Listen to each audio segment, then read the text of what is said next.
Ғылым академиясында ғылым стардарлары клубы ашылды. Отандық интеллектуалдардың басын қосқан сұхбат алаңының негізгі мақсаты ғылым алдында тұрған өзекті мәселелерді шешуге атсалысып, ғылым саласына жастарды тарту. Бүгін Алматыда тұсау кесілген ғалымдар клубының бірінші форумы еліміздің көрнекті ғалымы, әлемнің ғылыми қоғамдастығына аты танымал математик, отандық ғарыш саласының дамуына елеулі үлес қосқан академик ағамыз Өмірзақ Сұлтанғазинның ғылыми мұрасына арналды.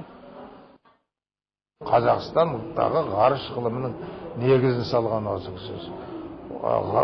Ғарыш институтын, ғылыми зерттеу институтын ашты. Ғылыми мектебін жасады. Соның мына Қазақстандағы екі космонавттың